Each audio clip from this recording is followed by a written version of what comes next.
iswa Krista mengin cibai ke buk le vek chu missionary rawh tak Pathian mi man tak te he kan channel hang kalau kom to china don chuma po hianin Pathian awanga mi rawhpui na pante de changa har sat na shang lo pal tlang to re the na te fasha na te non kho har na te mal ngoi na te lo pal tlanga chung songa changa Pathian chan chwa na chang tu tin chu me ni lawa Pathian ta na anun pui la na Pathian rongbol rawhpui tak missionary Pi J Chhawnkimi karon ka kom do na ni atun chuma hianin ti chuanin pi Chhawni hi manakina amah po in introduction te aron na yang self introduction te chumi ma chuanin pi Chhawni hi abul om hian nuam ma anuna hian Pathian mela hmuh theia anun zia shima hian kan tleiro lai ti ve khang langela kan tleiro lai te chuan abul om hi nuam kan ti china kan una ho hianin pi Chhawni om to hi chuanin abo rock hi adang china angelic avanter go right main hi kan lau ti china ni chuti khopa Pathian chenchilh nun nei ani a chuwang chuan he kan channel ka kom thei tur hi kalom tak set ani clear to the point in hlawkpui don ni ti ka sha ke ma pon hlawkpui don ani ti ka sha da wangin ka phur ani he hun cha member se sak tu Pathian fakin amsela he program hi Pathian rawhpui nan kan hla na clear to the pon lok na in chan chak ka du sak ka cheu chuan he zoom mangin kan in kom don na min lo zom ve thoyanga kan ti chan ngal de mol mei don ya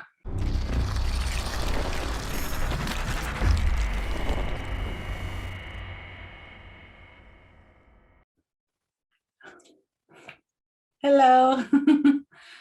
Jibai Kopi ishe thayem Hi. Jibai me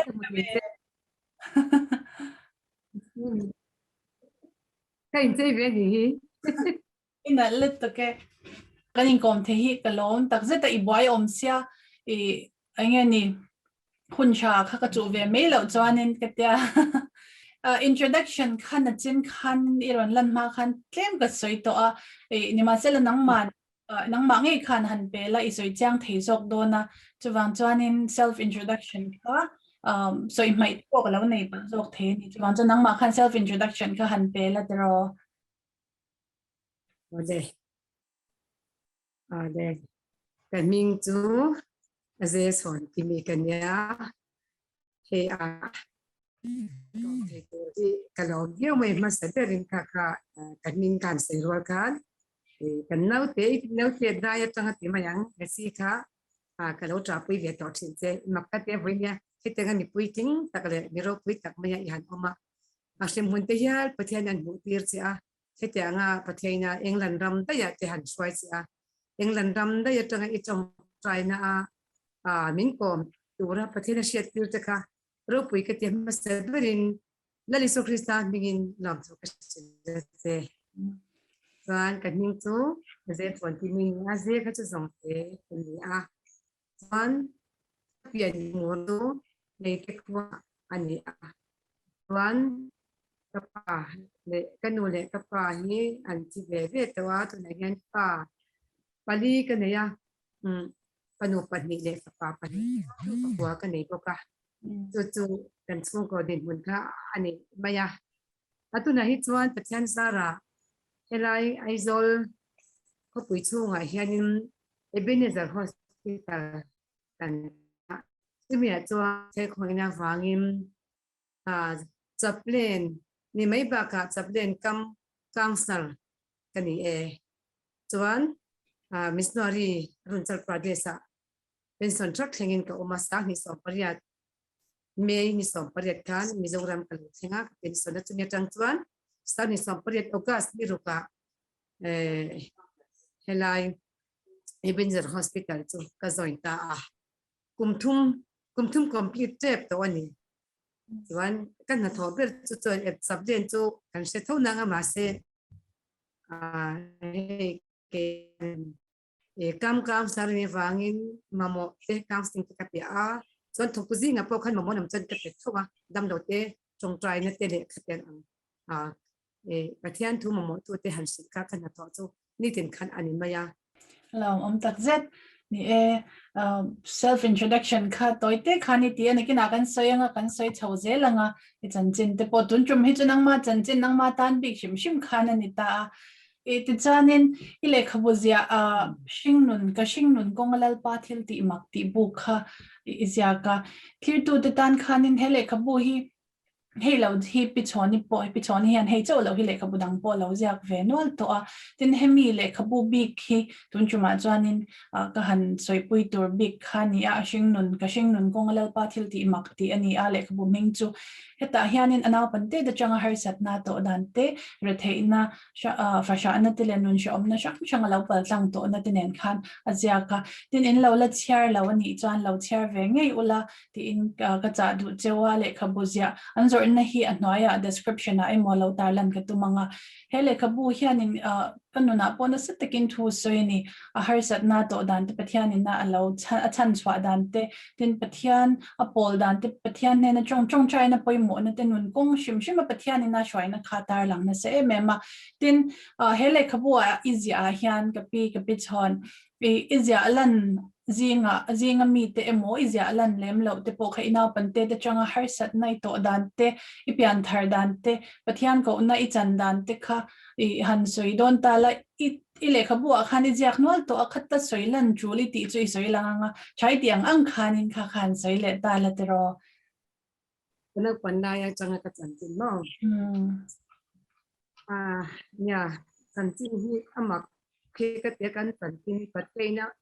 itu na hening ka kum hi patlan sara alo om ve ni wa to a kum som sari pakhat durai ni som ma ka kom le tapum hom dona kami ma zonga ka sia the chin hi amak ka tia ka pa me li ang ange ti ka semia lo wa nau te ka ni la ya min ti sanen ya chuan kapi le pu te hi kapi mit de nya ka pu hi trong trai mi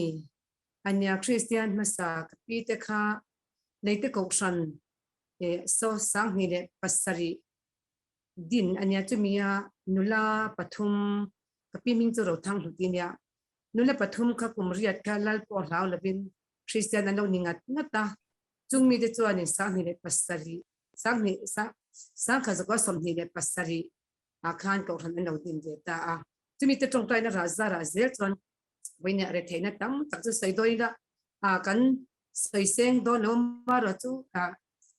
ka chan chin hi de khabu khan ya ka siak to pek thowa sikul kal na po kha kapu khan chenkhat tu di po kha anei la vakanu kapa te min ti san vek to sia kapu khan ka pin en kola ta chuan sikul kal ka do ve bok se le khyam ka do ve le vai vu ta hianin aob ka zir china chan ka thang te sikul en kala ka it em sikul kal ka thlir ngoi china nakina chuan ka pul cha han kal ve a ta chuanin miten primary school ka Kawnga an kal khan ke chuan kum nya ka lo zo ta chuan ka zir na kha kan pi le pu te kha ano thi zo zel box in an khan chuan kani te ka puten min en kola na se kani te khanin me chia in sikul pol thumba kal athalabantia hei itiam chuanin zia le chiar ka ato ke te khan min te ma se aizol la ma khan fanei lo sikul kala chom du kha te khanin an oma min roita na se azif lok thei dawa chuan ni na chenga lo ten ko ma ka kal chhota zela na chuan pasal kha na pangten kaneta chu sikul kala cha tarenga na chuan toy zo hina se te lo hunte nge ni kan re lo nan khalai te chu na chuan sikul kal khala diwa zantin ka boton a chan lalpa sikul kal le ka te traya ma se Pathian chan kum som thum pali kalo tin kha sikul kal thi leta kum som thum pali kan sikul kal le hindi kha metric thing ka kal leta tumi tang chuan hun local zela ka hindi zirte chu missionary atana karong bol turta na khandal pa khan min pasai alonia khalai chung chang kha sai tur kha tam ema fangim kale khabu khan ka ziak no na khalai kha chu chon chu ba ka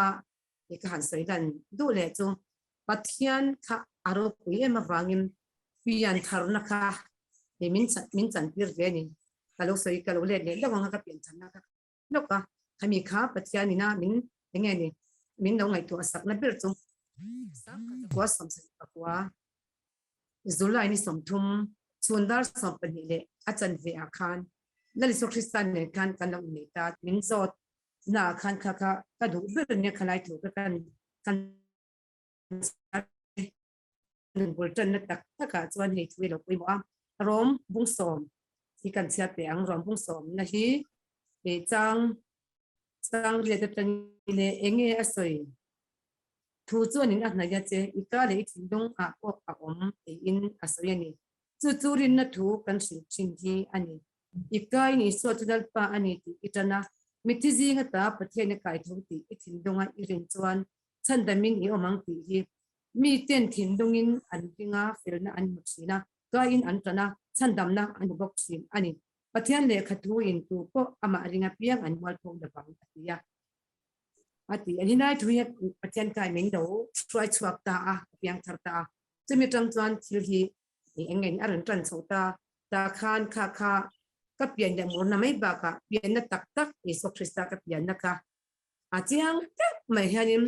iso chu afela ke ka fel lo ti khan ne thu khan I min ron I sila wangim iso ka ka ayo tu komin ama khan shwai ta zela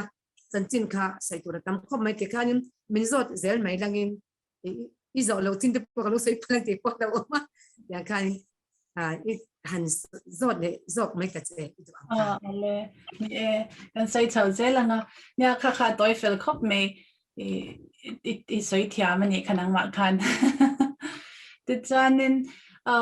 lehkhabu ka char khanin kan nok ti ul tur tam tak kha kamit tui te khat la zoi zoi anga inom ka til tu ka he tak thon thu me ni si lawa tak tak ani box ya ti khan tin pathian chat na kha inona khan tam tak mu tur om izia ala na khan ti chan na china iron lan ma khan ka lo soi to a AICS sa ilaw len thla ka ilaw ria thak te khan ka cousin ho ten nen hian pi chhoni ron chuklet to anwam e hi kan tia khami campus sa ilaw om khan abo rak kha dang china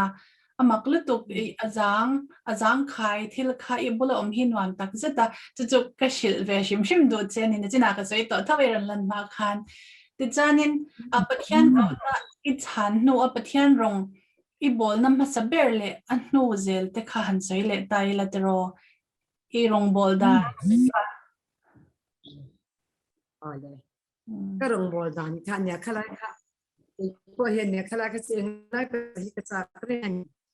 abula tang ten kan sen ka pian tharna ka ti masak ber chu thlak chang soyanya chuan na thial khwa son kan oma ta chuanim la chang hi soinam ka te emaya horina te biak in te kang kasoya chuan pakhat ka ti le chu biak in dar vuak te jing tong trai te chuan mi te ne na dam no te na tong traya vakal kha ka du ma ka tong trai thina dam no te nen ka kala lalpa kan ti dam rong bol na ka athu khan ka put ngata ka tong trai khan lalpa khan pathian sok khan athu khan ati dam thina dam do ina te khan ka kala yang ka phak pro tin jing tong trai te ka fa te khate takte te na nya ma se zi taka ka thoni chu khotim lai hian chung lai chon hi enge ni karen hi be ina la om la pa ton bati hi ka chia mi lo kal mai hian la pathum hi ka lo sa a ta chuan dar hi ka wonge nge ya dar hi mi nga ka buak chuan mi te an thawanga khan mi nga ka buak no khan la pathum ka lo sa nga an mai an no thianga an no kalanga be ina chuan kan no tong trai hawang lalpa local turtana itepiang local le be ina tin ka bil chena ta chuan ka lo zaya an no pala ta atira chuan pathum pali lek kanya ka omna ko than chu na thal electric veng tu na san missionary pon tir swap towa chuanin ipa te po kha drum sebe ka missionary pastor ani ma khan salai muna son zaipol ropui tak me ka pasal te nen khanin an ni a ta chuanin atinora san he nge ya ka da reng mai ipa kha ne khove la hen am tolo ma se la khala kha se ta ka cham kan sei lang tel duwa ni rong te po ipa te han kan bol ho chin nge ni chuan khatiang anga khalai hunna na thiala kan om khan rong bol na chuan huna local zela toy zone han sei mai ila ta chuan khalai na thial huna khanin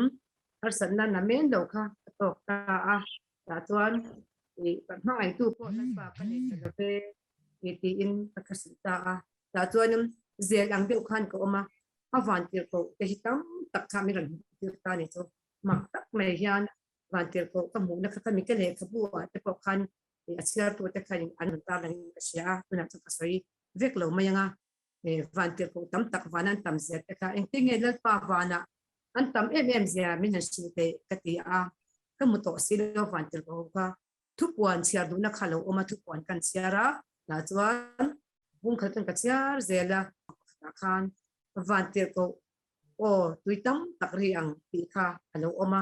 ya singa si mun sing tam takle asanga sam sang tam tak an thu ka min shita a ta chuan thamwan ni ma hian na sa takin alo lut zela Pathian rong bol du zelna ta chuan kum som thum pathum kalo ting pathum kalo tina chuan arong bol tur khan min lo ko tan storia iso kum som thum pathum ani in Pathian khan i crossa khan alo che tira ipo kum som thum pathum kan ni che khan i min lo ko khalo ni a makhe ka ti me ma tu nu ka ngai ko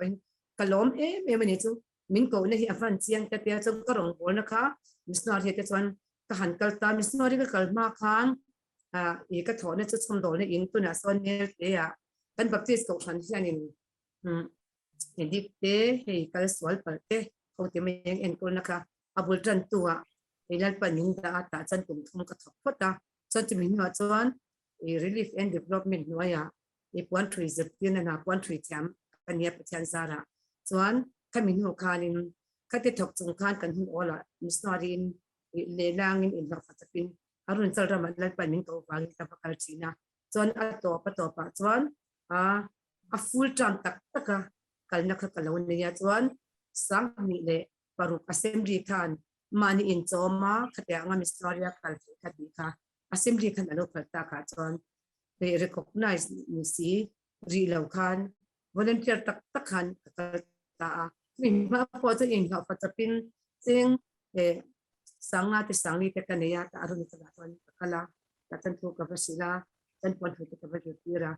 nakina chuan recognize thei ve tur khan kala ko khana kadira recognize kanya mase mani in ton te mayang in ka kala mase mi te min khonga ya min no sponsor ka sela to tyang chuan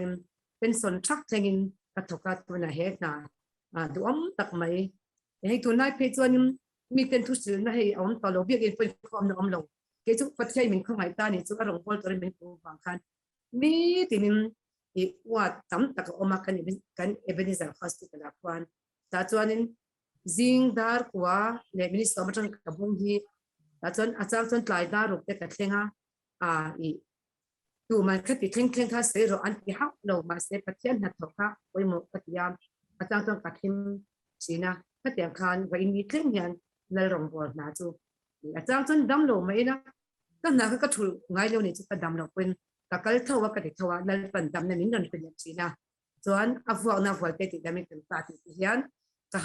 an mani ka sai tir ba ka ke ma pon ka dam pu chin kami chung chang ko ka sai to tam ta ko mani ko le ta sin thalo ni ta se la ne sai de alo to karo pui tak zet inona hian Pathian inpuanna sang te tikhan iron soi tak china te le nakina kan la choi le tura po kan thri chhoze langa Pathian in a thil ti mak tak nang ma kal changa alan tir te khan lu chan don ta ila heta hian in awam zau thei viau chu ka ring ani choi tur tam takinei dona ke pon kalau ngai to ka ngai to rungot po han tam tak kha ka ngai to na ron lu tani chu Pathian ina inun achanga thil ti mak tak thil ro pui tak alo ti to te le Pathian in puan na sang te kha han chei le ta ila te ro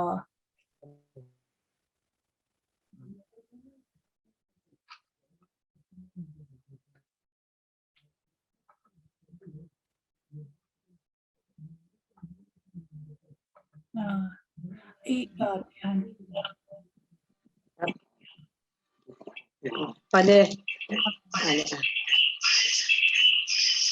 kan han eng lo kha kan han thak lo kan ni kha ati na ka laptop atangin ni kan han thak lo kan ni chuan khongai takin bi thil kan lo choi lek lo ka min lo ngai damla chuanin thil mak lal pan min ti sak ro pui deu chu han sai tur kha tam khomaya mi te pona an lo riat chak te mayang an lo riat chak karinga arun chal rama kan omlaya Pathian thil ti mak ka lehkhabu ziak na khan ka ziahte lo hi atam maya ka han sai du masak bera chuanin ka zu thing arun chal ka han thlen khanin ka tho masak ber chu midel pakhat hi khutilaya an try to pakhat จู่จวนมินช่วยตานี่จู่ข้ากระถมสักเดือนข้านี่ตากันว่าตรงใจจู่มิดเดลจู่ปีเตอร์จวนก็กูตาขันวัวนี่ก็ตานี่จู่มินขาดูแล้วว่ามินเด็กก็โดนเนี่ยเดียกันตรงใจตานี่จู่ตาเชียข้าจะละคันออยล์แห่งทรอสข้ากันเสียตานี่จู่กันตรงใจตาที่หมักได้ไหมจู่ข้านี่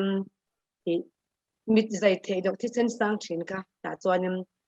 ใจเทมีอะไรบ้างก็เตียงออกมาค่ะด็อกเตอร์คันอาใจตาอดัมช่วงสงครามให้มิดขาเราเมงตาอารมณ์เมตุนะจวนเขาเวรสวสันตัวทินระบบนี้กันที่อาจิระวักันขมิมาอัลลังก็สุขละกันระบบนี้ก็ที่ตัวขันอันเราด่าตัวอันมังอังลุตุกอมไงนะพวกเขาเสตเรากันสารคานเนี่ยทุกคนตุกสตูเดนที่ไม่ยังก็จะตีร์เขาปวนทรีก็จะตีร์ทีนะข้างมีแต่เนี่ยกันฟักละลากันหันสาจวนกันหัวละมาค่ะแต่จวนปัทยานมิงกันวิ่งเลยขัดกันปัทยานกันนี่อัฐุมังกันอวานอวเตติดามิงกรมตาตีค่ะกันสวยตีระจู่ๆอวัยตรงจวนกันสวยตีร์ตานี่จู่ค่ะउसके कोरे खाने से हम लोग चंगा हो जाए देखा kan soi tira voice tarian ban kan thartira ke mani pokan min ke ma khan min zui ma sabera ta chan dam lo khan atunga anau te lo kala chu tiang chan voice tari kha kan kal kwala mak te win pathian thil ti makha alo thleng ani arun chal ram kan lu awangin adang ka kan soi le ze lok nga thil mak te thleng kha heng hi kan puang chok lo ka le ka phu kan ka je tel box si lo wa min kum na chuan ma na khan min kom to a lps a hian kasoi to in kasya masek ha cho la fia tok lawa tu na hianin min zo ta ka chan dom am ka tia pathian ro puinan pathian thil ti makha ka a bina a fuak na a vualte a ti damin kanom ta haluli amen nalpa chu pakanam ro se ti voice tari ban ten ka partira ban ting lam ka tin soila khan an putte khan an nalai te teng khoi tir ta an mani din mani ka an ka nge tangin chu chu a chan chuทุกสิ่งเต็มวงสอบปริยัติสร้างสมดุลปกติเฮียนเลี้ยที่ติดเห็นอาจวนที่นั่นแหละนุนน่ะออกมาจุมีอ่ะไงในตัวจวนจุมีระจวนอย่างตีค่ะข้ามีเลี้ยที่ติดเห็นนะคะอันมาอันนี้ไงขัดดำโลกันไอ้ไงนี่เจ้าชนที่มีสวยนี่ดาวินอามาปฏิญาณถูกค่ะอันมาอันนี้ไงนะอันสวยจังอันดำปุยตัวตาหนักขันไอ้ค่ะกหันติดเทียนะจวนสวยตัวจะทำน้ำมาเสตางปุยสวยเด็กกันสวยงาสวยดอนจะจันควบเป็นกันสวยเสียงดอนแล้วว่ามาเสที่มักรูปุยกี่มาเป็นมักกติฮียันสวยก็ตัวส่วนนี้กัจฉันเตเลก็ถอดปุยอรุณจันทร์มิสนารีดังเตนียนขานินตัวนี้ก็ถอดปุยตัวมันละเป็นสนแล้วว่ากี่มาเจ้าก็ประตอบกับเป็นสนนะตัวน่ะเช่นจู่จงเตเตียนออกมาเช่นจู่บรฟีละเตอันออกมาจงมีกัจฉันเตนียนะรวมกันว่าบอลนะส่วนนี้คิดตัวละอันเราหัวต่อบกค่ะจู่พอจู่รูปนี้นิ่งกระชากมิ่งค่ะรูปนิ่งกระชากรูปอีกค่ะอันเรามังงังไม่อินเจ็บอินดุมไม่มากันตัวยันเราเปย์วิธีบักไงนั่นใช่ต่อลงแต่จนจู่พอจู่อวานอวเตติดได้ไม่กันมุตาตีค่ะก็สวยตีระแต่จวนอินลานนั่นแค่ค่ะหมูนี่จู่ปัทยานค่ะนั่นเราอมปุ้ยนะคะหมูอัตุกับฮีลิงครูเซตค่ะคือค่ะเด็กเขียจุลีกันเตียกจะมีขวาจวนครูเซตคันนี้ตัวนี้มีโซมันยังอัตุกับจนมักมาคำขากันครูเซตนักกันสาริโมยตักไก่กันนั่นโตก็อินเจคันรังกัลตามักกันติดต่อปะจุดเตียครูเซตกันนี่ยจวนรำหัวยินะอารมณ์มันขดลังคนนั้นบ่อยปุยแม่ชินค่ะน้องกงเจละที่อันดาขดลังคนนั้นบ่อยปุยชินนะคะอันรอนซีงันนี่จุดที่กันมาดามให้รำหัวมันกันรอนช่วยตาเฮียนกันดงทงโดนะเองติงเงี้ยเนี่ยอันทุ่งสูเพลงหาเราให้ไล่ควงทุ่งอินโดกันต่อจนเรียกกันยิสุคริสต์ฟอนฟวละตีดามินะโดนะอดัมฮาดอนเพลโรอัตแลนโซโลช่วงระวังกติยาจูยิสุคริสต์มีกันทุนนี่นะคะตาการปฏิญาณมีกันหันเปียตาจนจูพอจูรำหวยมันพอจูหอยชูนั่นติมายังกันเชียนประคัดกันมิสนารีประคัดจวนตัวไหนเฮียนินอาสัมบรฟีละอัตกับมีเงินใส่หลงอีละอามาปนไงนมาติเวกริงะว่าละกันเปียผู้วันดัลเดละขามีขานิม อาหารข่อยตานี่จูปะเทียนทุมังคานอาทุตตบอาทีหมกันเกมากัน3ตัวนี่จูทีหมกันมาสิปะเทียนคานอโลข่อยคาโลเนี่ยวันนี้แข่งจุดดามากินจูเราจวนกันเชียนประคัดจวลตีค่ะตัวไหนยานินจงเปบีบีสคนละทอกะ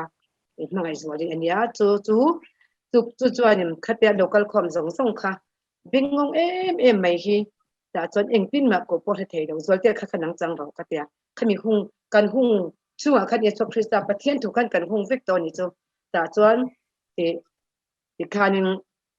จวลเตียกันอบิงกว่าเตียขอยอบิงเตียนขอยแต่จนตรงใจเกี่ยขันอบิงกว่าขันขอยเยซูคริสต์มิงเฮบิงกว่าที่เดินห้องรอเซกัตยาแต่จวนไอ้หนเนี่ยหนนกก็เช็ดจวงเรามาเซออยล์ขนนเก่งตานี่จนออยล์เห็นดูไม่ยาออยล์ค่ะแต่จวนนี้เตียนกติตานี่จุงริงตอกขันกันเบียนี่จุงเตียนินอิมุดโดนะอฟวังนาวัลเตติดามิงกันนมตาฮาลิดีอาเมนนัลปาจุฟักเนมโรสติค่ะจุอภัยตรงกันเชิญตาอิสราเอลชีนังตัวนี้ให้ตัวยังไงเพียงอดัมไม่ยังนัลปันอัฐุยังไงจะมังจุกัตยากับบิงอวาร์ตัวอธิตามายขัดยังขันที่ขัดเชิงชินจวนประคัดเลยจวนเฮเจกับสวยงาดังจงเราต่อไม่เสร็จละสวยตัวตั้มมาปะเทียนที่ตีมักจบเลยจีเล็กเชิงค่ะสวยก็ดูปะทีก็สวยเลยจงของเราจดเตะขวากันตีจดเตะขวาจวนนี้กันสร์ปุ่มปัวเป็ดตัวค่ะคริสเตียนอันนี้ตัวนี้จงมินรันเชลามาดามให้กันขวาเฮียนินอินทอยันตุ้มเลยคริสเตียนนี่อาเซียนทุ่งหุ่นต่อมาอย่างอันที่เงี้ยอินโดนีเซียโดนอันเดียกันดูกำลังกันเดียตรงใจรูปกันดิ้งส่วนกัน principal พูดดิ้งเตียเขากันวัคลตานี่จงกงหลักขันกันหมดตัวที่ขาดเสียเสร็จแล้วค่ะมินโดนไปโฟนผมเทโลอินโฟนเทโลมาสักกันตรงใจตบแล้วปะกันมังอังลุตุเด็กแค่จุดีจดเตะขวากันกระดอนมินจันปุยรอกันเดียแต่ส่วนนี้motor hi chople chel kada ron thing le ring maya cho kan chonga kan pakaltan cheng zate kha kan nei ve ne chong ti chuan thing pui kan in zawa kan tong traya in pui hi sial hian do in thoi me aswang cheu in thoi re reng su he cheng za ka peng che ka te ipte khan ka thuna he hian pathian ni choi moi do nya thing pui sen poin sial hian choi moi ro ka te lo che ma se pathian ni lo choi moi do nya ti khanเจงจะไอเดียกันกระดักสักกันหัวตานี่แต่ส่วนมักไม่คันปะเทียนกันอารมณ์ติดตาส่วนกันเบียกินะมีโมเดลเวเนสนะฮะแล้วก็นักการอารมณ์ความปุยอันเทสต์มีแต่ลงสยามแต่ส่วนมักดูไม่คันเซียลคันอันลงถอยนักหัวค่ะปะเทียนคันซอยมวยตานี่โจจุมีเนี่ยส่วนกัน principal พูดดิ้งเตะคันนี่ทุกสิ่งตัวคันตรงเด็ดตัวน้ำเสียเราซับตรงเทียบในองค์พวกสีเราว่าอันมันจะตรงเด็ดตัวคันจู่ๆงอยรอมาเพื่อกันเตียตอนนั้นจุดดิ้งริงรอกันเตียนี่จู่ดิ้งตานี่จู่ดิ้งเฟลกันอันสับปะสับตรงเทียมค่ะอารมณ์เท่งเจียตาจวนนี้ตรงคันเด็ดตาจวนจบเลยจีเลยประเทศอินปวนส่วนนั้นมักกันตีนึกตัวค่ะจู่พอจู่กันเราใส่แล้วกันอ่ะจู่เจ้านี่ตาสิกันตีน่าดังเลยรำหวยมันเตะค่ะจันขัดจู่รำหวยมันค่ะนัดชัวตัวรินมินก็วันนี้ให้กอร์วาร์เตลิวันวาร์เตลิวาร์เตก็ปุ่นทินนี่จู่เอเวน่ะแต่จนกันเชียนกันโซมันเราดำเราเซลไม่บอกเสียอังไงนะคะอมแล้ววันนี้มาเสียกันฟิลด์ดีเรคเตอร์ค่ะเรเวนอันมินสวยไหมนะพูดกันเสียแล้วว่าอันมันนี่พอนั้นเราเอ็นเดียคนนักการนี้อันอินหุ่นเกี่ยวกับเรื่องผู้ซีนักจันพูดกอลนี้ค่ะตัวนั้นเฮียนินเซอร์ชีปากเฮียนตัวนั้นแค่นี้เบลต์พาสเตอร์ในองค์เฮียแต่ตัวนี้กันกัลโดนตาเนี่ยจู่แต่จนรำควายนุลาอันนี้เราจะไม่มันจู่กันเตียดูมีค่ะตีง่ายนั่นสิเราคันดิ้งอาจจะตัวเองโดนทุนนั่นน่ารักตัวเองโดนทุนนะห้องอาจจะคันที่ช่วยโดนเชื่อกันนี่แต่ส่วนนี้กันเห็นเวลส่วนชวดแต่กันไม่ต้องมีรุนไหมอ่ะส่วนปะเทียนถูกก็ใส่เล่นดูนะฉันจะปะเทียนถูกที่ที่เกิดตัวอันนี้เสียค่ะตามนั้นก็ดูนี่จู่ชุดแต่ส่วนนี้กันฟิลด์ดีเรคเตอร์ผู้ซีเราจันผู้ยส่วนที่ไล่ปะเทียนถูกอารมณ์เชียร์ตานี่จู่หันเชียร์ลันเวเลยคิดให้กระดูตานี่จู่ใจเนี่ยก็ยังคงน่าเฮียนปัทยานี่ที่เราเทียเสียเลยปัทยานทุนงฮีกันรำเฮียนเชียร์เสียตีมีสองส่วนกระดูกวางตาลันกระดูเลยถ้าเป็นนี่จู่เหตุฮีแต่จู่เหตุฮีอันเชียร์ตานี่จู่เลยวันทุนนี่ส่งกันเนี่ยเป็กอันนี้ต่อที่ส่วนกันอุลา nam kinami zirtira te siam ula pale fa pale tharau thiang lim hinga chuan Baptist ula thuka pek zong chu pom turin zirtira o tin ngai te ke kum khoin khovel top thang point in hena ko om zelang atia khami thukan serta ni thu kha pele khanin ram khoi kha athuak ta ni to ko chung tang khan mak mai khanin ima se kan soi nan de do chu ram hoi na chwa to po hi an ma ni kha lang isu krista kha an zui lo chuanim i thil mak deu kha thleng thin ni chu po chu ram hoi chwa to wang khan baptist ma chang turin kan pia kan biak in bul lok khania kan ba som thina bible te po kan pe ya adu em ani chu ma se anu ni apa khan an phal tlat lawa ma se thil mak deu mai chu e kum thum nang ma chu athi ta de chu nu la chu po hi ka ti em ani chu khat yang te khan thil sai tur tam ta po ma o khati chin kha e lo ni phot mai se langin khami rong bol na thil mak thleng kha i ro pui kha ngai che tu te pon ro pui an ti ve ka ringa a chan chu ke ma ni thil ti ni lovim hemi pathian thu zo ki pathian thu hi anunga thil ati theya khandai siam ton engai po siam nun na le thara ru to le thing phel thang ko phel sun chang the ani thu ka tar nan ka do wang pathian thuina ato ati dam zel ati chwa zel ne fan kha kha wat ken kan soi ni e ole ati chin khalo ni le phosela angai nam rawhpui tak zedani Pathian hi thil ati theya I trong China te hian thil hi ati thei em ani I kapi choni po hian soi tur tam tak nei don ni in ka sha po trong China lu don ta ila I arong Pathianina ave le ashwai zia hi anuna hian kan hmu ani tikhanin rongi bol na shang te trong China thil ti thei zia han soi lang don le ta ila pengeni kan nuna hianin trong China tel lo chuan ke ma bi ka po hen ngai na reng hi omin ke shelawa ke na kalo soi ve vak hian nakina te po kan la share ve thei thoni ma sela ke ni chuna pang me kan ni amar chu pi chhoni hi adam chung anun pum ma Pathianina amman ani a ani ina experience na sat tak nei na asoi hian ke ma po hen lok tur tam tak nei don ni in ke sha chuwang chuan trong China thil ti thei na khan lut le don taila na china kan soi tak asoi tak te po ka trong China thil ti thei na ani a Pathian rawhpui na tuna trong China bi ka khan lut taila trong China awanga Pathian malsawm na le Pathian shwai na idon ang te khan sai le don ta ila tero heta hianin thil pakhat I soi mai ka hlau deu chu ka shat ral khata chain ka lo sheve a America a izindan chungchang te po kha soi tel la tero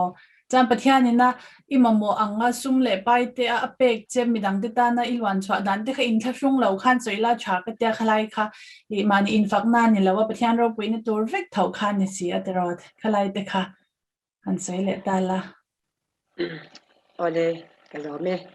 I America ram kha I sai photi da chuan hela ya tu na ka thona ebene sara po hian sai tur tam tak oma Pathian thil ti theina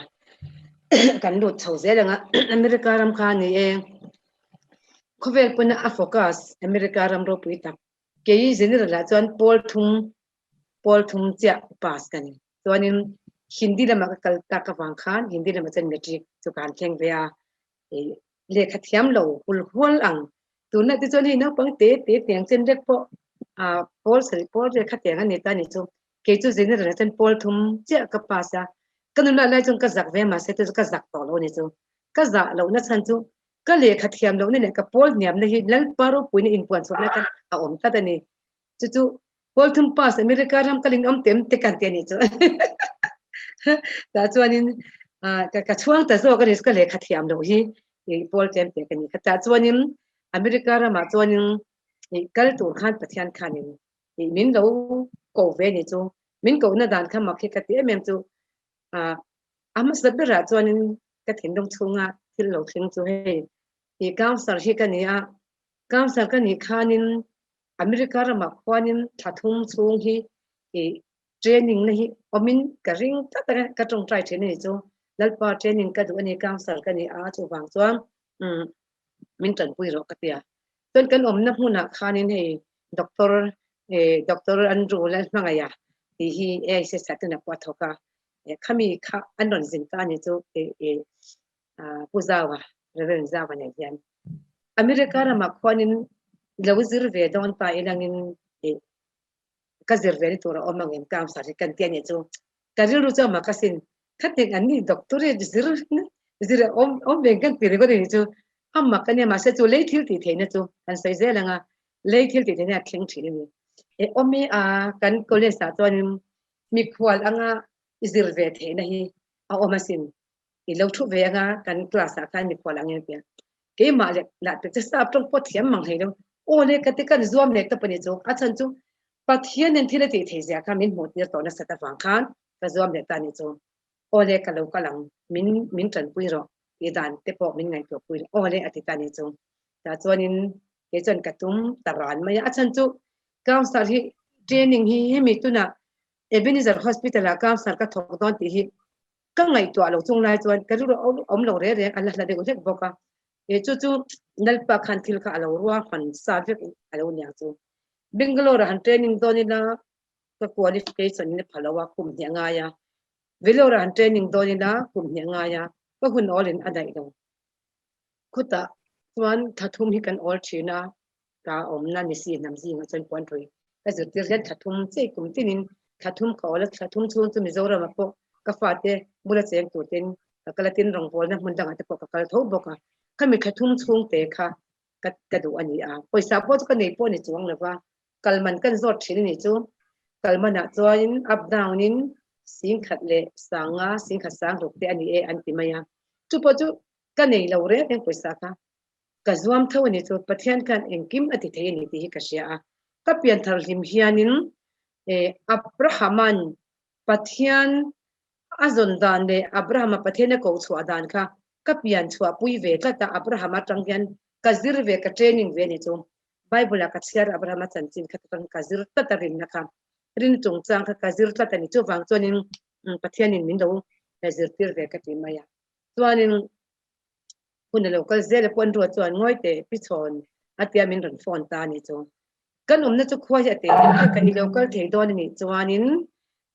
Florida state lampanga emo Washington DC la min kan la ka bu sak se ematia ani tak tu patia ta chon reverend zir sang zel long ching ki Florida state ta pan pastorin awmani kan rong bol pui ngoi ania azul we se rong bol to kan ni tu na ma ponya ani kha ni we se lama an pem thata a ke arun chal lama kal khatenga kal suak bot kanya ka tong traya Pathian hena khan ka va phone ta ni chu ezirte khata khanin ni we se khanin thathum thung kam sa training na hi a omem engtin nge ka tong trai na tangin omin karinga min dong mai to sakte kate kan ngai to mala nge tia ta se min phone ta fata ome pi chon September October November thathuma om kumin ti peju kan khwa hen anti don le ngala antia oi wam lam panga tanga hai an khami training na hun ka anu po se kha lo nia oi wam ti ma yang ong khami te ne na khanin alova admission te lo fatita I lo kal huna min rule mai do nya ka do ti fil tang na tia ta chen poisa po kal nei chong lo ni tong trai le ta ni chu lalpa America ram kal da na fil ta ete poisa ka nei thiang ka ti mumang soyang mumang hi pol te pon ne ya mumang lama te pol te na pol ni ka mumang kha kalo nei ta ni chu soi long mai na poin ka shelawa mezorama pakap sanga fap sanga tinu pa he kalo mo ni chu ka mumanga khanin he kanu ka pa ka te thina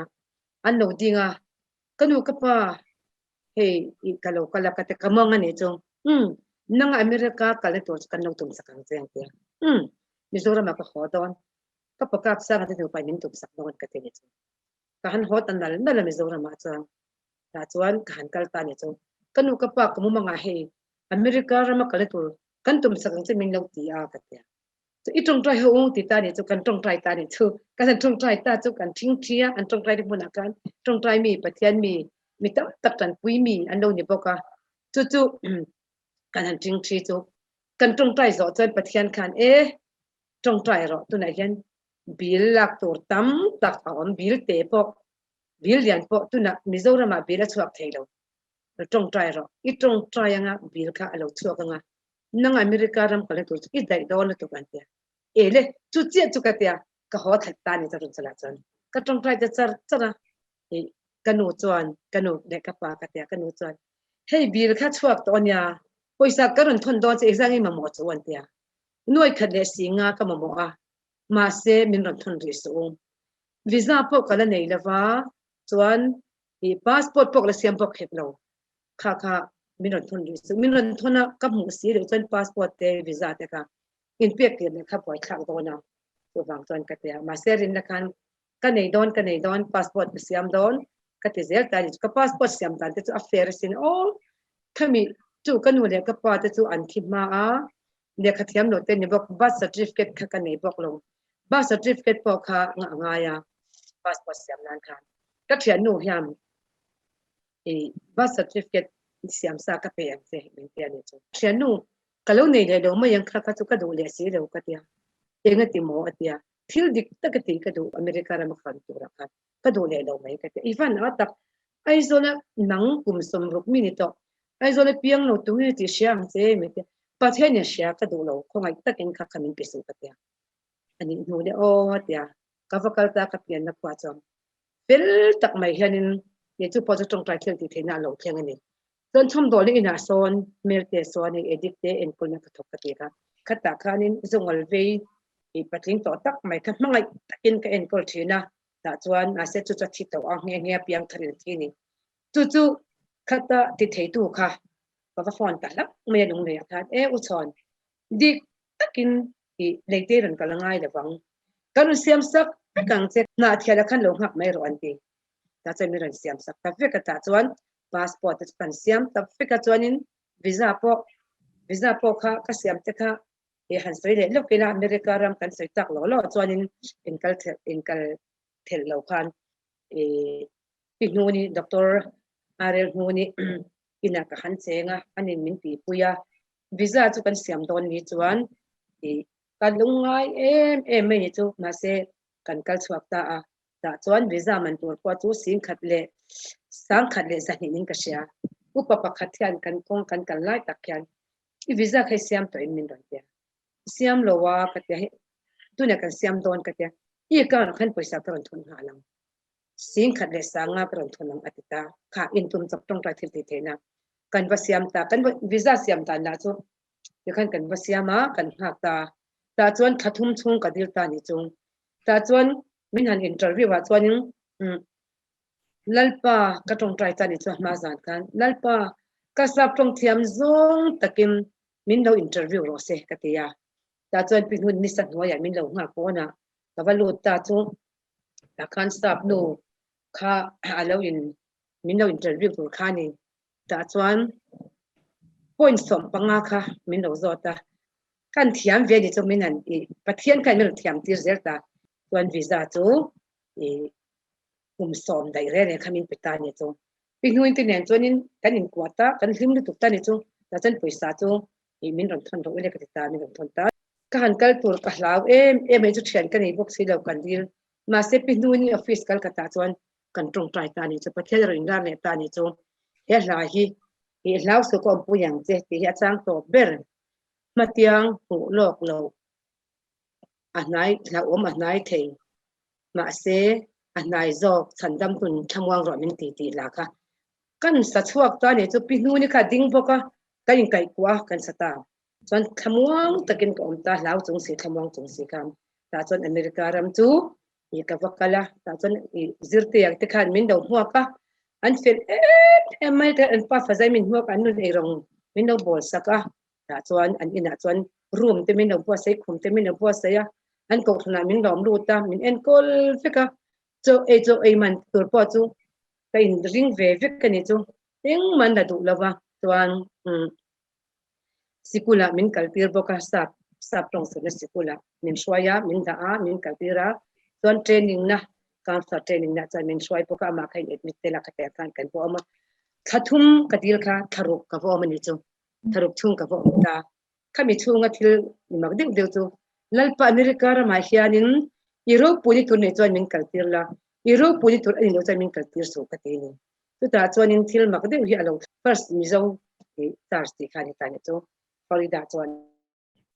ตาจวนมินดูเอ็ดมิดงาละอันก็ขนาดกันจวนนู้เขาจะพอก็ตรงใจรูปเตะกันดินตาฟูเซตมินในที่เราฟูเซตจวนดัลปารุปุ่นตัวตาหนักกันฟูเซตูผู้อิสราเอลกันถูกปัสยาตัวตาจวนบัพติสมาค่ะมีปารุกินอันสังตา baptisma hi ka pian thar ma khan ya ka changa chuan baptisma chan full lo kha karil ro na om reng maya chuwang chuan baptisma hi han chan that le kha ka du a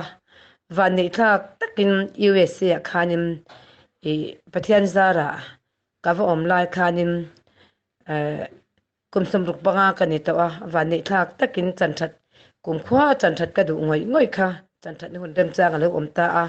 ka han chang ve a ka chan lo kha chuan tarlu he nuam the tho lewa kum som ruk panga ni to nu in baptisma ha kan chang thale a chuan khan ka imanan da du si na ba ka iman aya khan ka tia ei orlian pui baptisma chan na kha kha ka valia ama ziahte te la na pui te ho chuan ka thui sakta a ni chu orlian pui kha ta chan ke ma ngei po chuan ka ha kan chang ta a ta chan thil ro pui ta America ra ma tui fin riat luang na ya ngei khanin ka han changa chuanin thara pol thar kha ka changta ni chu khamerin America ra ma lalpa iro pui turta ni chamin kaltir la iro pui tur ni chamin kaltir su patia aro pui turta na ring tu baptisma kha mi parukin puset kan na tangin an chang te ma yan khan ikhan America ra ma kom chung khan in ka shwai to rever zir sang zel lo ching te chung kwa te tin upa chairman puha ka the hote an omnual maya khala kan min do bua sais nasa ko than ho kan min do welcome nasa takin chon ka hon no chon an mani kan min sponsor zui le ta ngal khatinin dollar zain min sponsor zui te ngal ni chu ba America ra ma khan kan thil ti don re khan lalpa i mingro pui tur ani chuan tia lo tong trai phasa khalo nga ya chu tong trai thil ti theina ka cham chung te khanin nuam mi ka ti ve ema sap tong kha thiam ka du ve wang khan ka thiam lo ma sap nu la tangwal ta ka sap tong ka be tok maya ani cha min do the thiam ve ya min changa sap tong te kha tu na hi chuanin nang niang cha thiam lo ma ilangin tle ma zong chu chong ngei lo na chu chong hu the ni chu kan lo thiam chho ve ta a pol thum lek pas khan khati jin khalo ni phot sela chuan ti da ya pathian thil ti mak ebenezer la ma soi le lo ke da sai zom lo ke da ebenezer ka tho hi tuna kum thum august ni ro ka khen kum thum kum ro manga he mi chung hian drugs addict ten ron da ta tin thi don te hi hey ICU le HDU a kwan zing tin kwan ka duty ta ni chu mi na chen devotion kan ni ya ebenezer a kwan Christian hospital ang ma in ni tinin devotion kan ni ya thok to te nen kwan ta chuanin kan be ya pathian thu te kan zira kan tong trai ro sia thini chuan tu min hu chuan toi khama khan kan han rang le ta chuan khanga khan mak te mai chu ka thei lo chu he stroke tong thei lo te kha amak lu to ni chu piang thara ron tong halani thuak te pon oma tin he tila ya ventricle ro a ki to mai tur te po kha lalpan ati dam le a tin doctor te le nurse te dam do in kho in pe na kha arilin an ning sai vek lo mai la he engeni doctor thadeu deu an omani chu chung chu khang ho pu in piam ruala kung ku din an ni po ka pathian an rin chan ta ta ti chu khunga kwan ke mi chete mai ti mayang an thak ma ni doctor te le thok tu ho zong in pe na zara kwan khala ya khan lalpa zara khan atirte missionary ka in pe dona athin dunga lo om chu ruthi kha boza la wa khan bu to zong turin akala apina ami khanin atira khatyang che khan missionary te na an ti ve theilo kwan thui missionary te engeni bu to kha thar ve turin ka kala ni kati chutiang tho chon tu na missionary ka in nga ya doctor te na an ti ve man lo an zaita ti khan an te thiam an thiam bo kha doctor ho kha ti khan nurse an ti ve man lo tong trai ve lo kang khing ve te kha khatyang khanin bu to ma yang khan an thazak noya doctor te le nurse te thazak noya khan ka vati ve lalpan mal ni so matuna pokon ka thona puna piang nal parim ro enia wangim ka tho pui te nen hian in zol na thata mai kan ne ya lim takin doctor te chu an phe khok shui phel tak po kan lo ke mi mol chon ma se an level angin min no ena pichon min tia te khan thil ti na ni sera ka thin dunga hian nal pa ka pan pu lo tak em ka ti ma se ama pathian zok khan vai ni thing hian enge ni ka tiang khan thola thatak le tin thei patop in ka thok boka ka tha zong song le karuru zong song in ka thoka namailo ka chol du lo ka thok zel tho ke ma khan ma se ka lo dam zel avona volte ti damin kanam ta ti ka sai mani lok po khan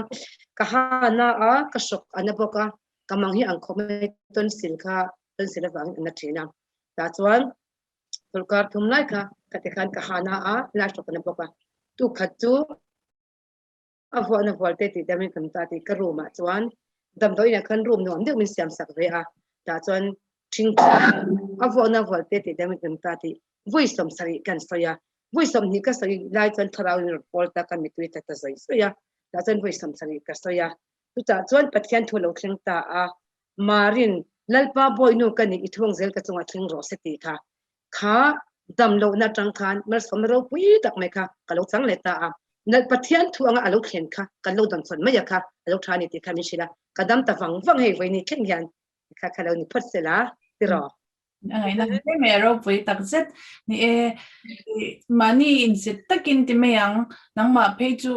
irong bol na Pathianin na apan zia che kan hmuh chu ti chung chan in ngai tlom na se tak khai nei humility kha inga hle ni ti kha sha ta i chan jin soi chung changa khan mission feel la khanin arun chala te khanin i lehkhabu khan i ziak thona in kan soi tel lo kanga i panchui na center te kha in din cheu ni khan ka sha din nol han ti khan mo a om zia chu zero wa sonin pichong than pari te kha field director khanin tu na hian doctor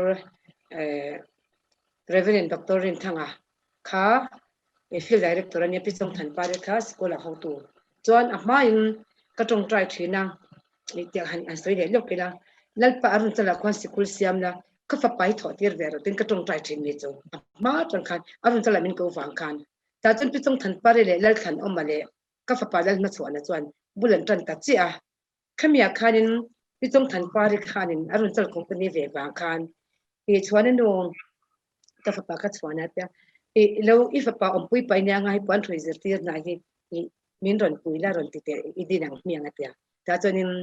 ke ma han din po khani bi chuang lo ma se kan bul kan tan ta ma se khamia khanin ya pichong than pari po khan transfer an kal le ta zela khan anu le po khan ka hosan to nu khanin min ron ko le ta a ta chuanin ka ho khanin ti tak zet khan a ma a pichong than pari te na pa lo lak na sa thosia khan kan vadin le ta ni chon khat kan din le tak nu khanin nisi nam zinga kan din le ta chuanin adot le khanin basar muna khan lalpan min ko pheya nisi nam zinga kan soi khan lo kan nisi ma khan basar khan kan vadin le ta basar ba ka khan het nisi nam zinga kan din le ta hun thum chu ang anita roinga khan din le ka tu mani chu kakal don ka tia tu na ka le ka puzia po kha khameta na kati zok tak khanya ma se khuta thok tu te khan nisi ho khan khai min kalsan don lo reng kan hne tang chuak don to lo nang missionary kan ni chi kan lom han kal don vai te Australian takhen kan hling don chia thinga kan khung don te ti tamai ta chuanin arun chal kita faris kan tia rowing khwa an try to te kha an obi te kha an local ta ni chu karuma khan bible kan nemani chu mino shwayan tuma kan nem de kan ni chu ta khan bible kan nema kal tur khan an phal silo kum thum ka tho chon khata danga din zel ka du katia an phal lo ta ka wang khan an es te po kha anin chiana wang khanin thin ur ni si lo khanin anin how fiam te tia yang tinge kan missionary min chu sakin tu makan phal reng nem in la don no sim an tia ani chuan ka tia ka han visita ka han kala ta chuanin magdu mai hian pathian khan khalai khan kan an tong trai ta a anu khanin ze lalrim pui kha pathian khan alo da ta hlawa ke aya nula chak zok sia kha ta chuanin ma tak chan kal si lo khan kha huna khan han kal lo khan te khan lalpa khan min an tin sak ta ni chumo chu chu te ka thona tak mun ro chu zero le basar le nisi ang anita chuanin adanga chuanin he enge ni lang ang deuh te khan ang khan ni mai han soi tham em ani lewa khang kha hun thum ang ti mai te ang o kha te ang khanin alo ni ta ni tak chu ni kha isoi mai tlat khan ka sha ai lo soi lang du lo ni in ka sha kan ron tilang lo ka ni kha ti chuan in da kal le ta ila Mizoram ma tuna na I thoka mission field hun rei tak imang hun imang to tuna Mizoram ai omta Mizoram hi Pathian zon chwaram ni in sha em Pathian hian Mizoram hi eng tiber turin nge adu ni ai shat mizo te hi ti kha han zo tlak tang che imin han zot tak acha hi ka soi cha khop maya tuna te hianin theini selangin mi pui sang tam tak nuai eng mazati om sela puan chwa hi ka do ne chu chuanin soi ka du chu ki mai hian amak zia chu Pathian hianin ka pian thar ma po hianin kan zoram hi ve ya hian ka lo umen ska ve ka ni chu hey drugs addict te hi alo chu ma de khai ka lo trak thin ni chu ka trapa kan ra ma hian alo kal ve ti ka lawa ma nai to ni chu ka lo trap ve thin ni chu sabra ma te alo thlenga chiang khateng ti akhan ka trap thin ni chu ma se alo kal ta tak hi Mizoram ma chu tiang khopin lo na satani Pathianin Mizoram hi arong bol turin min ran zong chua ka ni ti chiang takin a omani chu chuan tun nai te a fian ne deuh mai kha mai hian ka chan ve thil om chu kan sei lo ka nga karon pension to hnuai hianin so ta puk puya sondar khuang tang antia puk puya son pudar phoka in lana antia pudar phoka ne na chuan inrama hian mingo an lo kalanga an thu lo oyang che oti in amu manglam an lo thrin ome chumi dar khuang tang a chuanin lung lei ho son in tong trai na antia in an da ni tong trai ni in kha chu kum tin son kalete pok so an lo ni kha lok elo ma lokhan COVID-19 lo then ma lokhanin pui ho khanin missionary de ya khanin speaker somila fuset te pom ni pui halan tia ole katia ta chuan chu sang ni le som ni zangon ni som ka ni chu chumi na cha ka chama fuset ti chuan chun zama ta chuanin hi February som ni pathuma chuanin khalai tlang han kal du ta ni chu lalpa ka tong trai thina chiang takin kan ram hi imi ko ti hi ka sia a ma se chiang takai mi ko na pudar phoka in la na la ya iti tong trai na tang nge yanin mi sha tir vete katia ni chu min sha tir vete katia ta chun upapa khat kha min shuaite katia minan shuaya ta chuanin chabi kha ken tur kha ni a chabi kha khami tong trai in chabi kha kan lo ken thei hin sia ta chuanin apona khan vai buzian ka bokta ni chu lalpa khei hi kan ram hi imi zon chwara mani zia hi chiang takin shiat ka badu tak em katia ka tong trai ta ni ka trap ka mi tu ta zai zai tharang thani pa min ran pol sa ta chuan ka mi tu ka afar luk mani chu thil mak ka ti em mai chu mi then kha chun awan han oi om lo ti mai the ma se thil ani kat chin sia ta chuan ka han thong ta a upa chon siak min thi a ta chuan ka mi tu chu bial lian pui hianin in zom si hian pa fa tharau thiang him kan thurin ti ni ti hi ani berang chu khami in zom khan alo omani afan mak ka mi tu tak dan chu patia ta chu Pathian thu kha aron thleng le ta kan sia le nge lai thu hi ni ho tu abia a leile wana thu nei na zong ka ne na pek ani to chu chuan kal ula nam tinemi zirtira te siam ula pale fa pale tharau thiang him hinga chuan Baptist ula thu ka pek zong che upam turin zirtir ra u tin ngai te ke kum khwa in khovel to thleng puin in ne na kom zelang atia ti hi ka thinunga fi em khat aram thleng tani chu heu ke hi ka pension to sia missionary turin at pan kal le ro min tini mo ka kal le ngame ka kal wathi mai tur point ka kal ngame lalpa min tir le phodi ni chuan ka te ni chu ma se aron fi ale ta ka chuan kan ram hi missionary ni turin chanchin tha shil turin anlung thi ngai to lo na le mi ngai to lo na huna diabole na hote chatuna shem na huna chen kal tur tam takan omani ma se isu krista te sen lu atlan to te shoi chuak turin keni mi zo te hi min zong chuak tak zani ti ka thin nunga pe em kan i amah na tanga kalo be sei ve to shia chen ka chak em kha fiat tak mai ha ke ma khan aron oma chu ba chen mi zo te hi imi zo na ang khan chanchin thasil tur kan ni chanchin thasil ngei tur kan ni ti hi achiang em ani tu na hian ma se mi zo tam takhian kan si chiang lo mai thei ka tong an huwa thu lawa thusil tu ro pui tak te ne pathian mi ro pui tak te hian tam tak an shin na anga ma se keimi tak te ti mayang mi tlom hi kan ni ka tlom je hi chu ka tlom ani chu ka tlom ne ringot me ni mai hi kan ti lo thei lo ni chu ma se iswa za ra kan mi tak ka lo ni ve to a iswa za ra chu ma chan soi mai la an oi om si le vo ka tia tun tum coronavirus a po hian chu chang a po hiam thu te ka dong ani chu han soi tak zela chuan hemi kan ram coronavirus chu chang a po hian trong trai na chau hi kan tan dam doi tur ni ti hi chiang deuh hian mo ke mai khan om ani chu amak zia chu trong trai tu na hianin han soi ta dot to te la chon pui ai zol chon pui ve dam doi in ya hian mi in thadeu mai he kalwai tu te ka ru mania tu na kan om nei mi in thadeu mai min khong aya sang sari sang ret man tur hian sanga te chau choyim min khong aya min lot tir ni lalpa ni lai mun an kan dam doi in saklo kan ya min da am chumi chonin lockdown ha om em lai po khan biak ina hianin kakal kat don ka tong trai don zing le ya te ka tong trai don ka tia kan tong trai tlata chu pathianin kan ram ta na hin tong trai tur min te ve ni khata khanin lockdown ma lok khan te le tai la chu February tha thawani chu chumi a chuan puzoram thanga kan chief minister ti long long te ang atong min lo ngai thiam sela te dai henin thu sei tur te omani chu nin ni vi khochung chang ha khanin anlal ne na khanin khami zona na thil a han shil khan anram chunga thil thalo long kheng tura kha ni thum le zan thum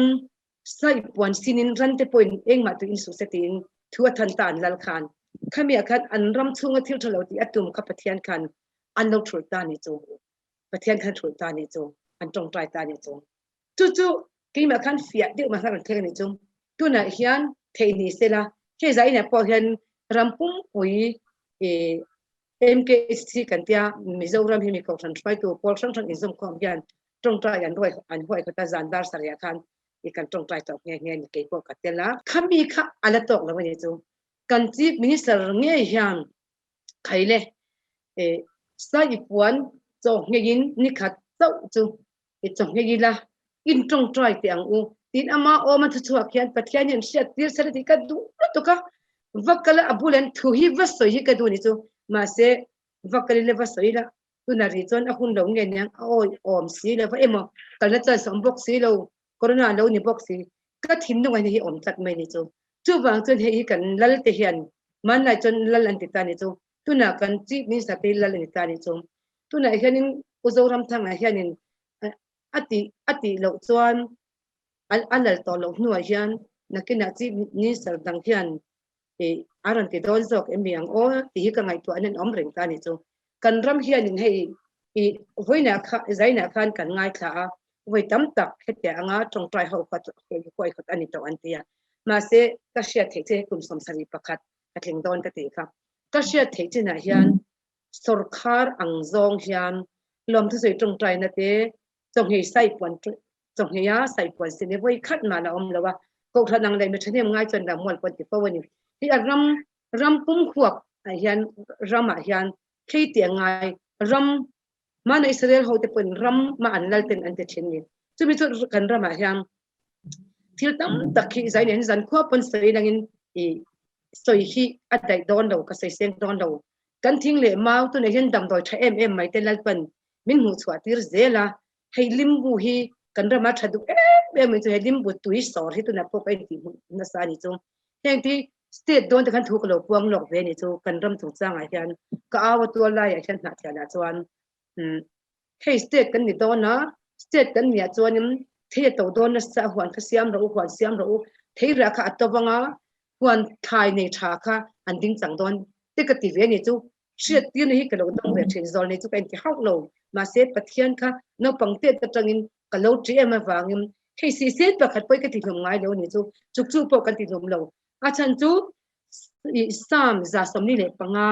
a khan kan hu ki awa Pathian chun athil siam te chu angai tua adua tani ti hi kan mu bok nge ni chu wang chun athil siam te kha aza om em Pathian kan aza tat awangim khang tha ke po khan kaza a chu wang chun kha ka ti hlum ngai lo renga Pathian po khan khami kha min lo khongai ve in ka sia a chung wang chun hi mi kan soi se du na du chu kan ram hi Pathian kan min zong chua ka achan chir sil turin min kova tuna hianin bazar te po kan ka luai tuna hianin max cover in biak ina po hian kha ta ke thuthleng se pui ani thuthleng pathum hi mi han thutir ta sela han zai han tong trai da pitken biak ina hian chu mi zo te chon kan dam doi tur ani a hemi kan inven ne chu kan inveng thu kan oi rengang ma se ke ma thil chiang tak mai chu tuna hian coronavirus po hi kiang tur chuan dam tur chuan thatur chuan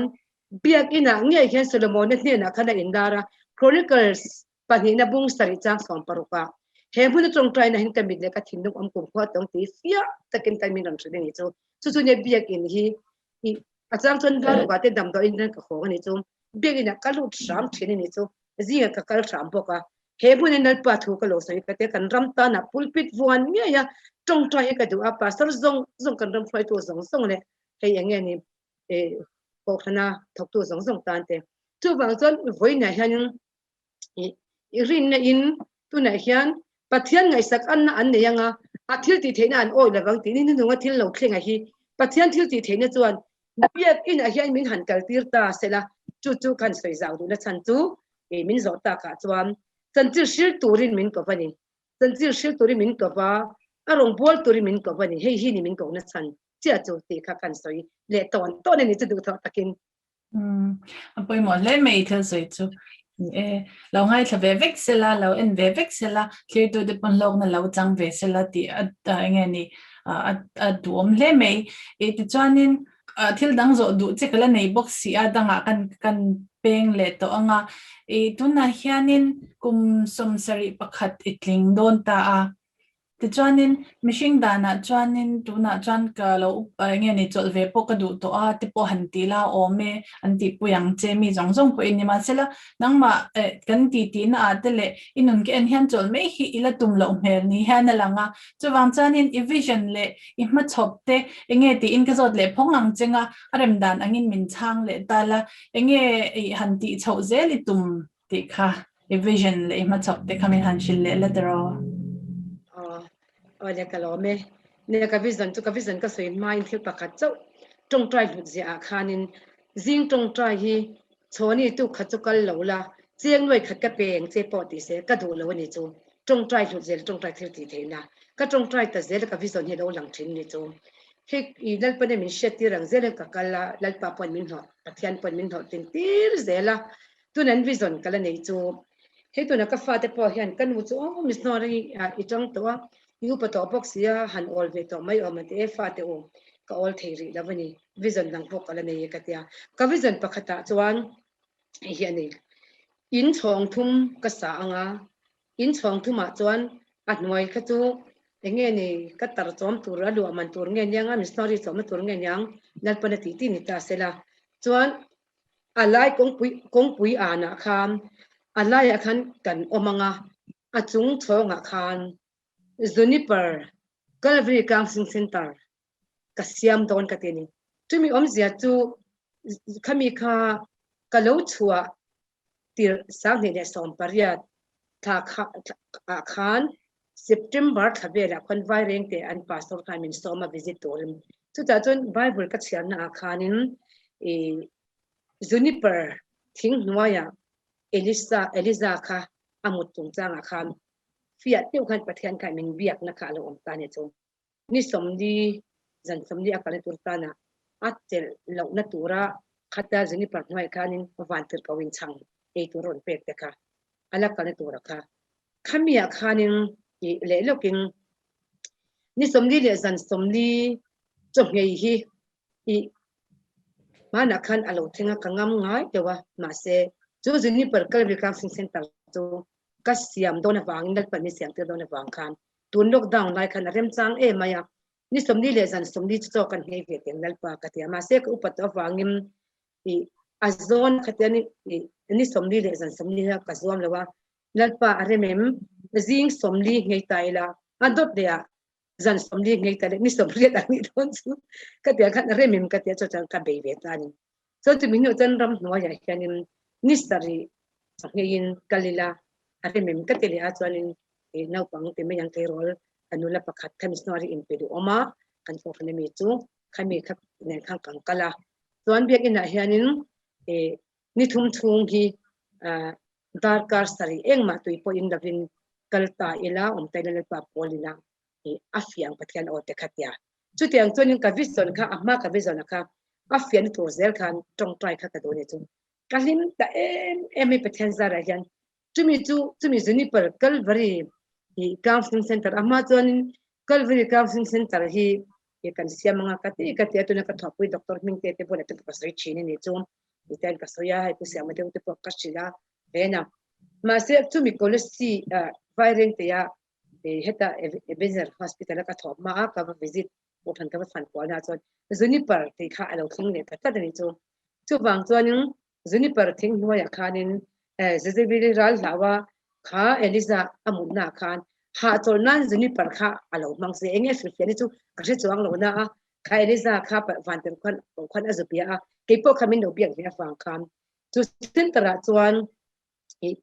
in chong thum kha ka sa anga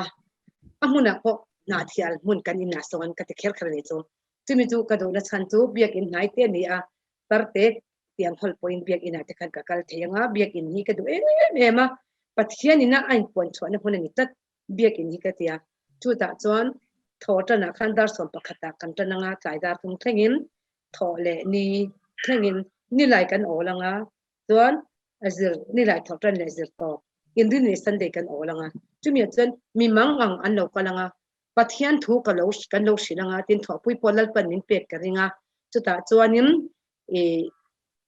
dam lo ten lo kalanga ta khan kan lo tong trayanga chandam na thu kha himnung tak taka chon chandam na thu kha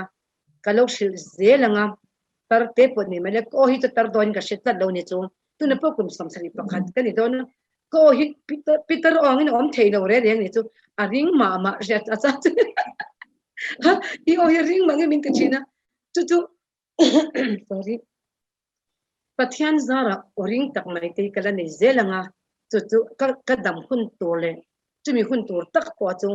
eng tik ne ka shela wa lalpa thu ni ta sela ebeni zara po hian lalpa khun ruat ang chen ka thong ka tia arun tol ma po khan eng chen nei tho don iwathi to don min tia ka thi don lo kan rama ka lo khonga counseling center ka siam don ka titlat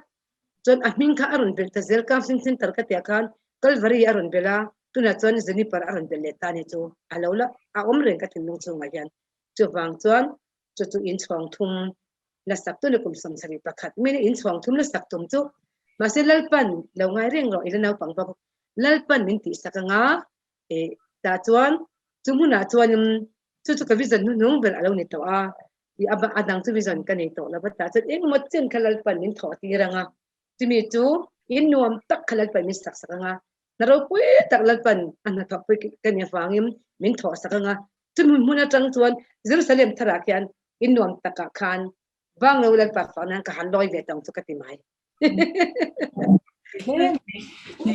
ting nge yang chu nang ma chak na nilawin pathian chak na khairing tlat chi nge yang kan lo la zinanga kan lo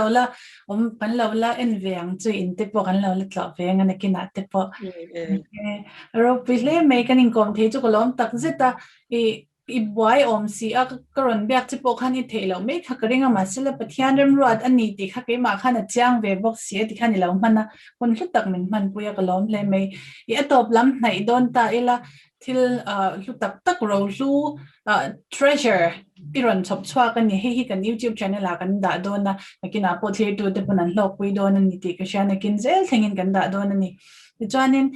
irong bol nge ne tu na chan du tok don ni la irong bol dan chin te kan sha kan ngai kha atop na turatan clear tu te fui na thu te kha han toite in mo han da lela han soi lela chuan chumi fui na thu I soi zo a chan chong chain in khar don ta ila tero tiang chuan hun kha kharta ila fuina thu anyanga ti chuan chong china ini kharanga chumi ma chuan in nakina asui le rem lo takin inun a hianin angeni inton tur tam tak acharani kam hmuh ani chuwang chang kalom hle me irong bol zel na tura tu nei vision iron soite tu na irong bol na ate Pathianin na sa takin ompui cha malsawm zel chekha ka du sak che ani ti chuan in fuina thu clear to the tan han soila ti chuan chong china ini khar ngal pokang tero tiang chuan ade kalom ne mai ke ponya Pathian mingin dom thu kan chi a le login khatiang no pangte ini laya no pangmir thale sam ti kha kirdek be pupin ka sia ka mitla ponya la oma khatiang nga apui ting tak maya a ipi kanya khatani pom the hi Pathian hi a omani ti hi achianga chuwang chom tunen mi thir tu te ka fui du chu Pathian anunga thil ati theni ti hi I ka sei du ni chu hemi Pathian lehkhabu hi hemi hi thil tu te na ka du em tu na pom zoram ta na ka tong trai ne le mi tin na po a I tong trai thu pu ka sei chin chu hi har na hi ka shet I vedana chuan alo hre sol pa ani chuan dal pa mi lo ngai dam sela ka lehkhabu hemi lehkhabu ni lo kha Jehova Jire ti ka ziahte te khanim ka tela pastor yang kha ya te ziahte le mi dang zia kha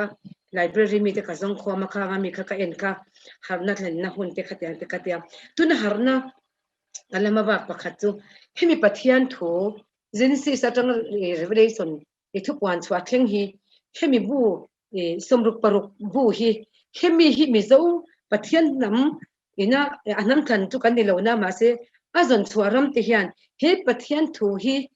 bel hleila kan mobile phone kan bel ang hian he Pathian thu hi bel hleila he thil ti theina ania athu hi thil ti theina nia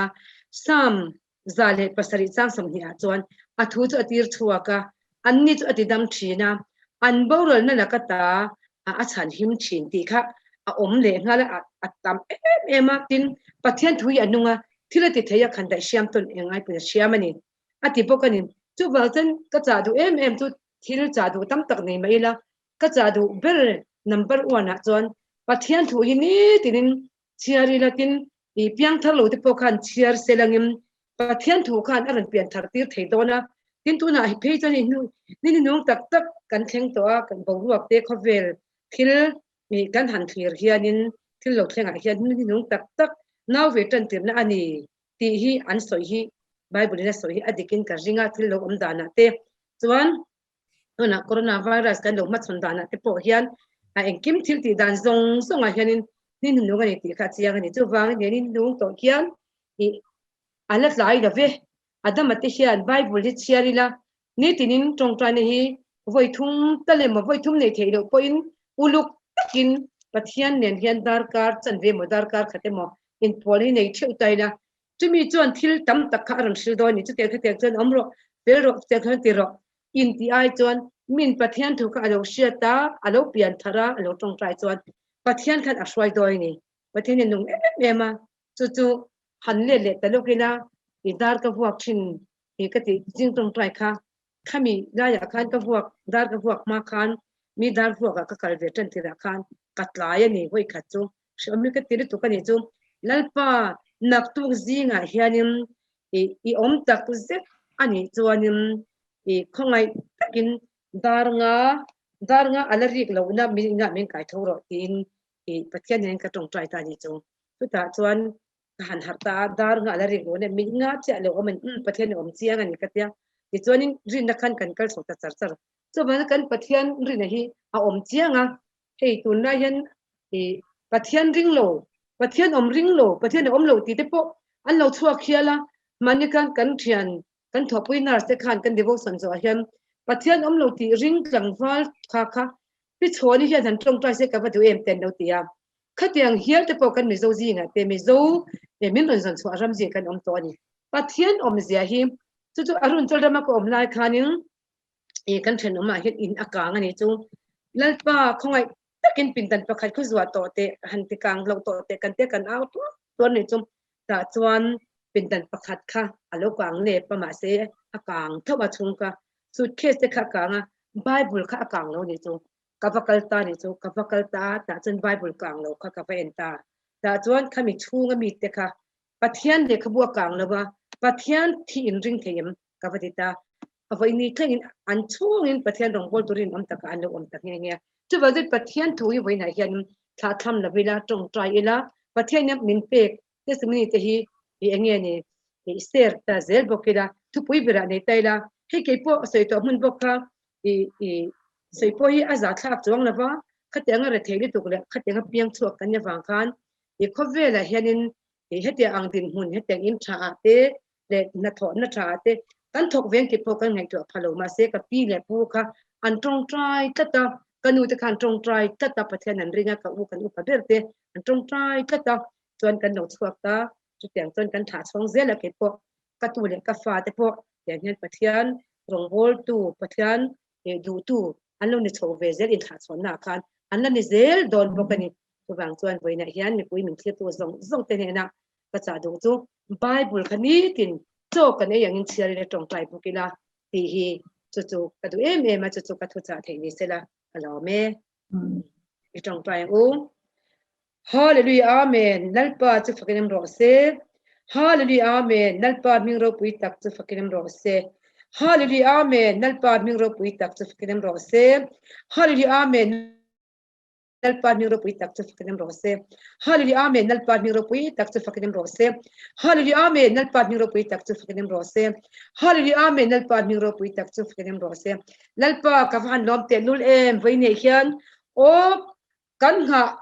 reng che hi cover shom noya hiam he cover shom noya hian nang yom chuan lalpa engkim mai hi lalpa shom lo lo ba shom noya pat no ma lo ni zel thamwa na thin nung chunga i da kan thamwang thin chu wang chuan lalpa kapa du tak mi mangai tu he kan in kom na tur chung changa po hian lalpa ka hu phur khop maya mizoram atanga england rama hanin komte dai chu ahlamang o katia ma se ithil ti theina wangin zaina hian inena kan thena eng tele thil rengi chuang turim min tong trai sak tu te po eng mo zat min pe a tiang chuan ni chuang thin kan ti thei kan lom maye voina hian nalpa kan lo sei du am pal te khalo mai theya min ngai damla amaro chu kan thil ron soi tak fan kim lo takin kan soya khang zong kamal ni som sakla alo ngai thatu te kan da YouTube an da nakin thenkhat lalpa kan thi nu theng po khanin alo omanga khovel rama mi tam tak ten en pe tele en du ta na chuan alo om reng dor ni chuwang chen ka pa khongoi takim I du lo zong ka lo sei palem o ka lo sei pal chuan apoi ma in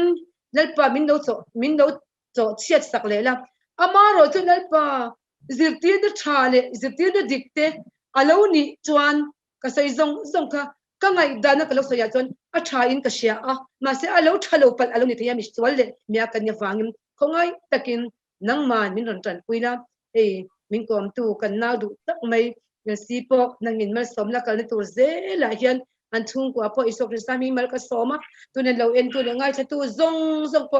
isok krista pingin mal ka soma khovel ram zong isok krista pingin mal ka soma kan ram hinal pa na min zon thu awangin kan loma mal ka som po kani isok krista pingin kan valom lalpa min roi na kan lome min roi zel don awang pen dom thu kan thingchia thil ti theinei lalpa o kan ring tata kan zui zel don ti kan puang po kani nangin kan zain mal mi so mangche isok krista mingin kan dile amen